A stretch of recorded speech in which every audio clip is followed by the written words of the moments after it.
So what is asset protection?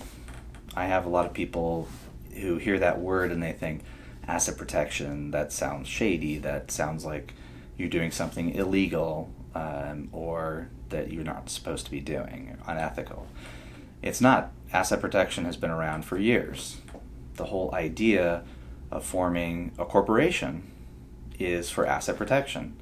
So with asset protection, what you're doing is you're shielding, let's say, your personal assets from the business assets.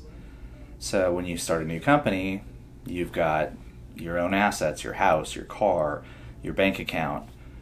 You set up a new business, and you don't want something that happens with the business to affect you personally. So you set up a corporation or a limited liability company so that if there's an obligation of the business, they can only go after the assets that are owned by the corporation or the LLC, not your personal assets. So the concept has been around and is legal and has been around forever. So asset protection is really structuring things and setting up planning in place ahead of time to typically protect your personal assets from obligations of a business that you may own or run.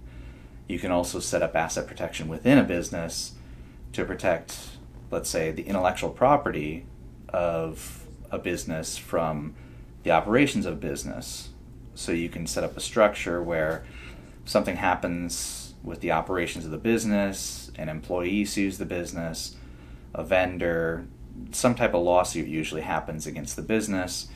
You've set up a structure where there's a firewall in between certain business assets and, let's say, the intellectual property or other types of assets of the business, so that those creditors who sue cannot come after those separate assets. It's putting things in different buckets so that they don't flow between each other.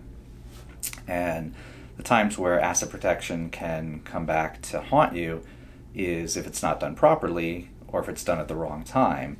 So if you just get notice of a lawsuit, you're getting sued, or that you've already gotten sued, you're about to get a judgment, they're about to enforce it, somebody comes in and says, oh my God, my hair's on fire, I got to get this done, I need my assets protected. What can we do for asset protection planning?